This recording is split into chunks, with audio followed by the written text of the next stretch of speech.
called La Pizzeria. I dropped my brush today, and it hit the tile with a great clatter, echoed down the hall, striking shivers into every body with the violent jolt of sound. Head and hands, I remember it was here where I painted Judith and Susanna, women at their fullest rage and virtue, women with voices, battle cries, dreams, horrors. Pianamici, the bastard, twisted cuckoo in a basket, my murderer thought he was a prince.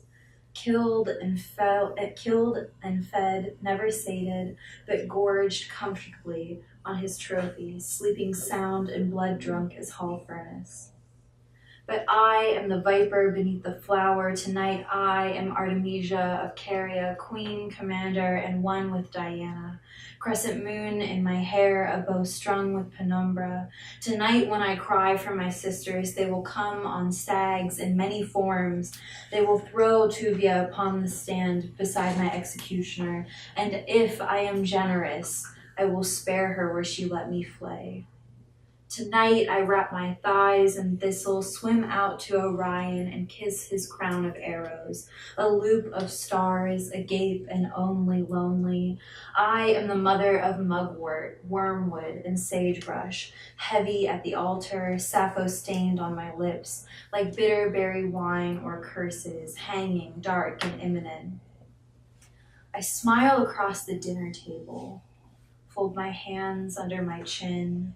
Like all my life, I've been waiting to poison you. Like all my life has been prophesized by Euripides, a grim diary account, untouched and yellowing under glass. Tonight I am a gleaming coil straight from Medusa's skull, emerald and beaded with scale and venom. I am vengeance in the shape of sonnets we hold hands and sing on trial. In all my dreams, you're a graying man. Back bent over the kitchen table. My maid holds your hair taut, your neck stiff and exposed. I cut slowly and purposefully, bathing deeply in your guilt.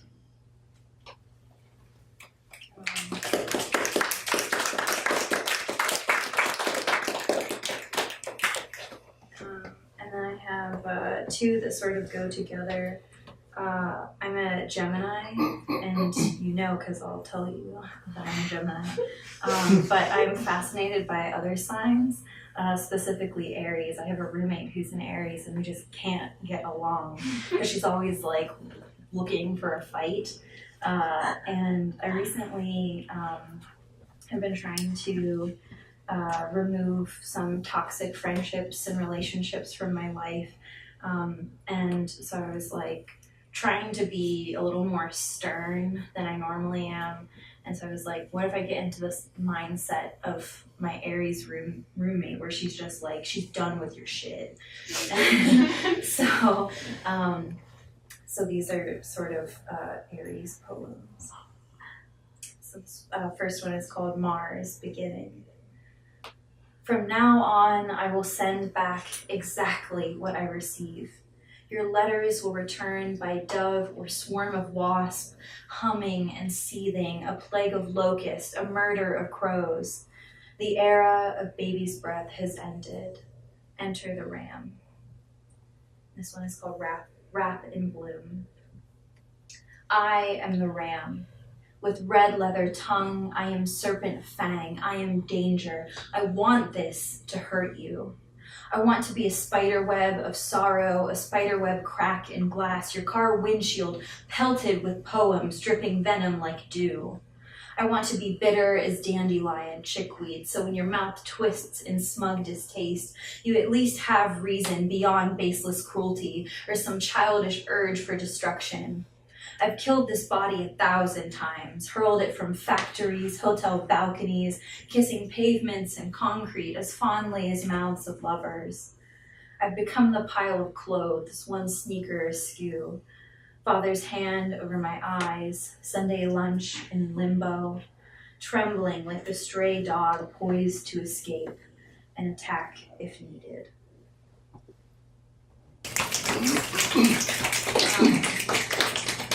The next one I have is called Affordable Fear. I carve my leg like a Thanksgiving turkey, willing it to move without quivering, the same way I force a fist into my gut when it begs, gurgles, or whines.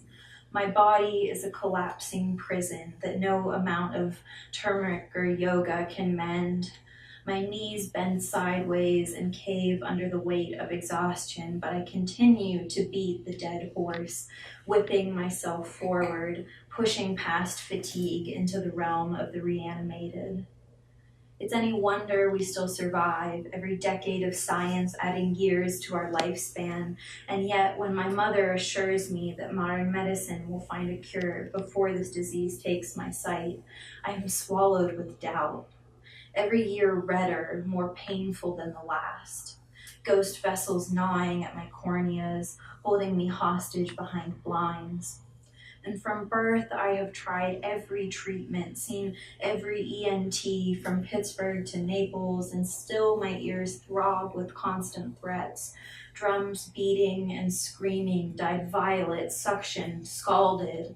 They yowl and bite until nothing stops the pain except for weeping and Vicodin, another habit to write on the bathroom floor as blood drips from my lobes. And here at 23, uninsured, every visit to the hospital must be calculated, feared. God forbid my cauterized blood vessels burst again. God forbid I ever need corneal surgery or ear canal surgery or the weekly therapy appointments that keep me from killing myself Tuesday through Sunday. I am one of the damned, too broke and unloved to protect myself, and Donnie won't do shit for his people besides peddling snake oil and pyramid schemes. My therapist offers me options I can't afford, and it seems like everyone else I know is finally getting the help they need. I'm trying to be supportive, but it's hard to congratulate someone on gaining something you've just lost. Something that's made you finally feel like living, but now you're forced to give up.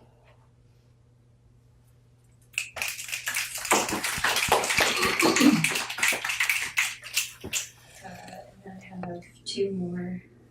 This one I wrote after Charlottesville because it was just so horrifying and overwhelming. It's called Sorrow 2017.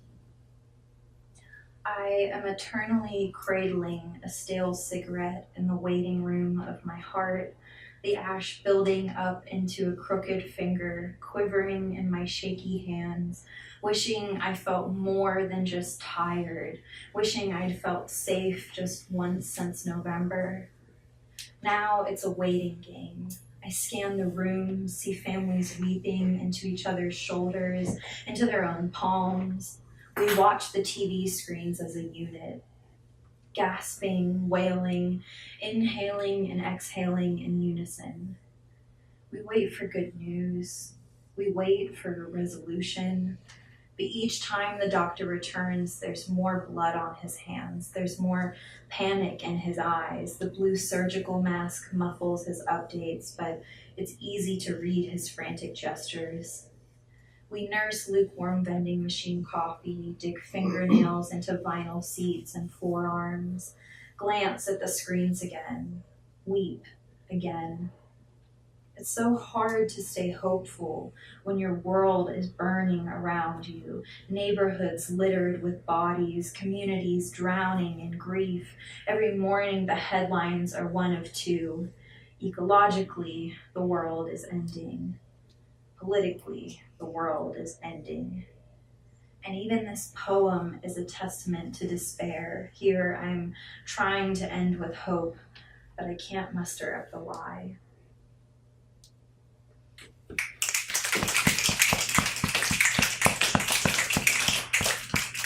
And I have one more, and this one is called Blizzard. Sorry, it's another sad one. I don't really have any happy poems right now. Crisp petals in my pocket. I am pinballing down the street, a force of wind and heat, giddy in the sun-warm brevity of spring simple joy. This is what it must be like, I think, without the shadowed shackles constantly dragging. This is a cosmic high five to all my fellow martyrs, a finger up to capital G God, my dance playlist on shuffle, top volume. I am the white light strobing up through the asphalt, telling me this is music video happy, MTV, VH1, choreographed and set designed for 3 to 4 minutes. This is happy. I am my best thing and I am good at it. But then the black rock beneath me is crumbling, shivering above the pounding light, and my body shakes with it. Fingers first, then urges rocketing through my veins and limbs like adrenaline and terror. I want to hold things, jagged things, and to be jagged in the present tense, to destroy for the sake of destruction. St. Augustine spinning in my head like a spiraled hypnotic top, pears in the lifted skirt of my dress, throwing myself to the hogs instead. I want to disappoint, to cease expectation. I want to be red and pulsing like whatever is under this gauze. I want to rip it open again to ease the throbbing and burning. I want to be dead by tomorrow morning. Nothing satiates and nothing changes.